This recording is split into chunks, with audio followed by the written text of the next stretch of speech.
You're a badass. Chapter 26. This is going to be broken into two parts. It's a little bit longer, but that means there's only 3 more days because chapter 27, the last chapter of this book, is like 2 pages long. So let's get this done. Chapter 26, we're going to make it part 1, doing versus spewing. God will not have his work made manifested by cowards. I just want to get a little bit comfy here. Hold on, peeps. Let me move this. There we go. All right.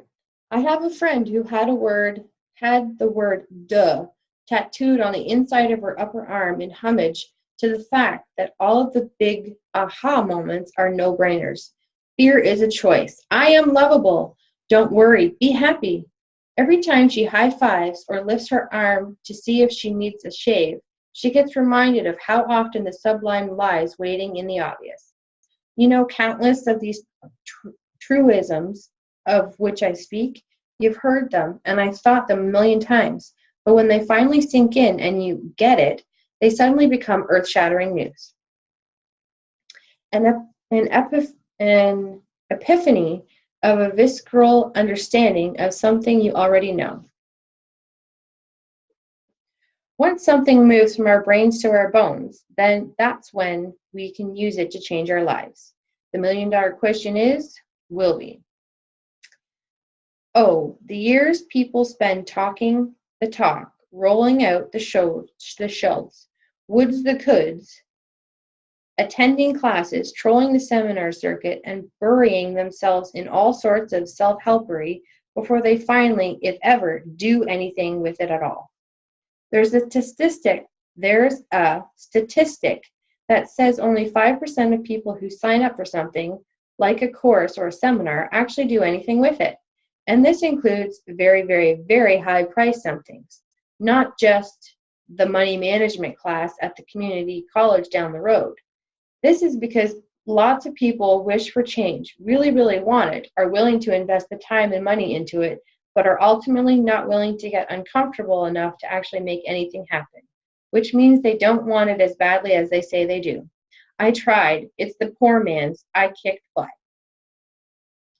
People who are successful are not only willing to get uncomfortable, but they know they have to make the habit of it if they want to stay successful.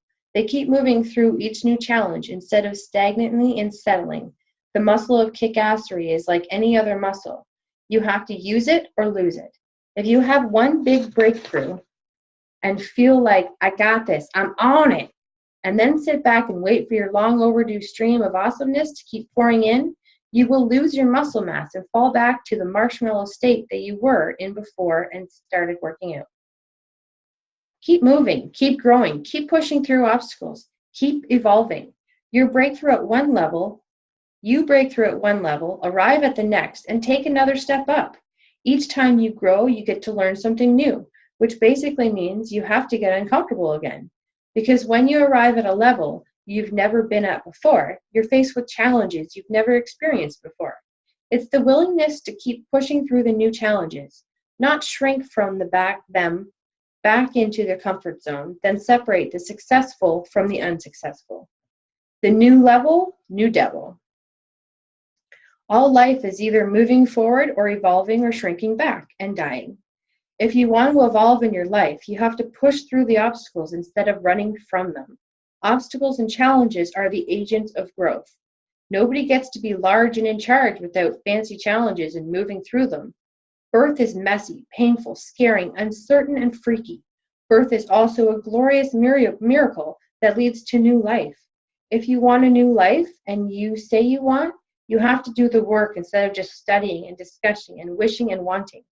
I recently had a wake-up call in this department that I'll share with you in hopes that it'll inspire you to do the work and keep faith no matter what.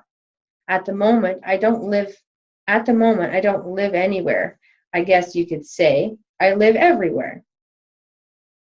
I got rid of my place 2 years ago and have been exploring the world indefinitely ever since. I've always loved traveling, and since I needed to run my own business on my computer, a strong internet connection, good cell phone reception, and a sandwich, I decided to put all things into storage and go for it. I saw this as a chance to walk my talk of living life on your own terms, to be the priestess of high vibe, to quantum leapfrog around the globe, to see how many different languages I can learn how to say, would you mind watching my stuff while I go to the bathroom? My main focus at the moment is mastering surrender. I want to have unshakable faith in the not yet seen. I want to get so comfortable trusting the universe that it becomes second nature, and I can just leap into the void with toes pointed and daisies petaled in my wake. Or, at least do it with more grace and ease, especially now that I'm trapezing around the world, lawfully preaching about decision, this and let it go, that. I too would very much like to instead of spew.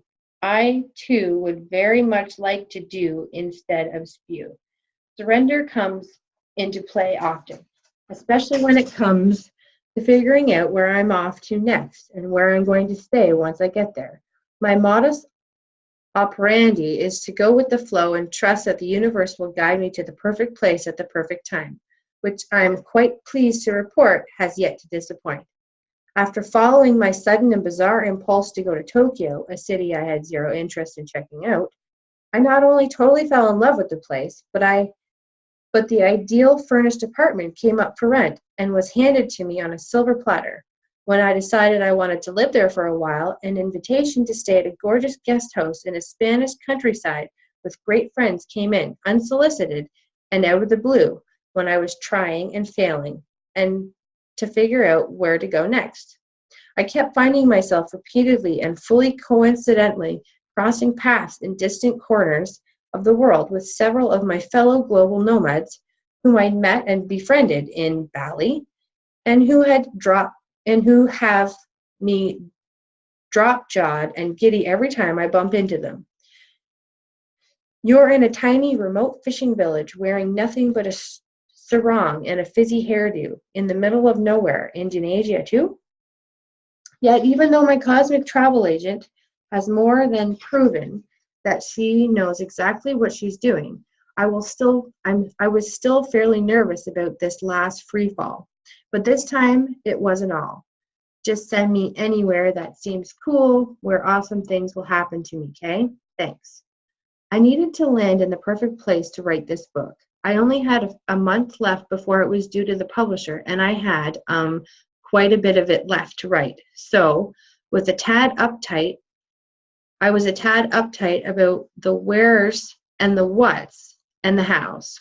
I was in Tokyo at the time, and my plan was to fly to LA to meet with a client, then road trip through the American West and wind up at some fabulous, fully furnished luxury rental home with a great view and lots of sunshine where I could concentrate and get lots of work done. I imagined being surrounded by awe-inspiring nature, but being close enough to the city where some friends lived in order to avoid the isolation best known for the driven writers to drink heavily or, in my case, to delve into failed experiments with cutting my own hair. If there were animals around to keep me company, that would be a cherry on top, but the rest was non-negotiable. About 2 weeks before leaving, I went online and started searching for houses to rent. I looked in every state west of Colorado, but everything I liked was booked. I asked everyone I knew and everyone I didn't know if they had any ideas. I sent out emails, Facebook, tweeted, and texted, but again, nothing. There was always the hotel option, but I really had my heart set on a house. I was starting to panic about the fact that I'd waited until the last minute. This was a big deal. This was my book. I needed inspiration and high frequency. I wanted to look up from my desk and gaze out the window upon an awe-inspiring view of mountains or ocean or rolling fields. Meanwhile, if something didn't come through soon, I was going to be gazing out my window from a bedroom I grew up in upon my mother sweeping the driveway in her slippers. I began resigning myself to the fact that I'd blown it, instead of having faith in the universe and joyously anticipating the manifestation. My dream home. I started shrinking and talking myself into taking what I could get.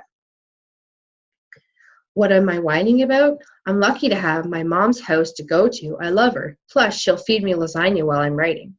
Then I realized what I was doing. What kind of hypocrite would I be if I got all fearful, small-minded, and low-vibed about where to write my book about how not to go through life fearful, small-minded, and low-vibed? You have to keep faith always, even when your ass is on the line.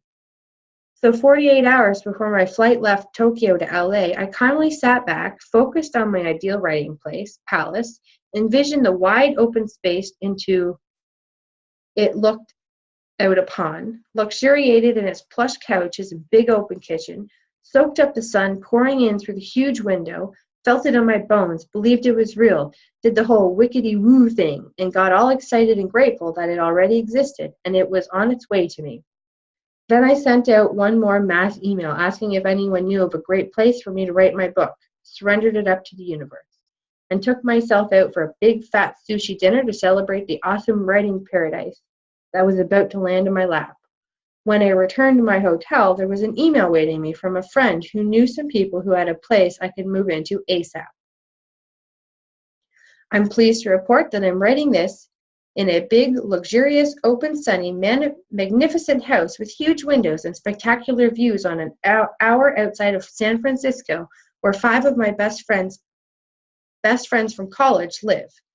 The house on top of the hill overlooking 17 acres of rolling farmland, and I can stay for as long as I want, as long as I take care of the adorable horse and 2 goats. This shit works. So how serious are you about not settling? You can make a quantum leap into your life right now. You can change your entire reality on a dime if you want it badly enough, or massively increase your income level, or drop 10 pounds, or begin waking up excited to be who you are instead of merely putting up with your day until it's cocktail hour. Whatever level of upgrade you want, it's available to you right now. You just have to decide to make it happen. To be engaged with your life and the universe, let the universe work for you. Here are some ways to help you learn. I'm going to stop there, and we're going to do the rest tomorrow. Okay, see ya!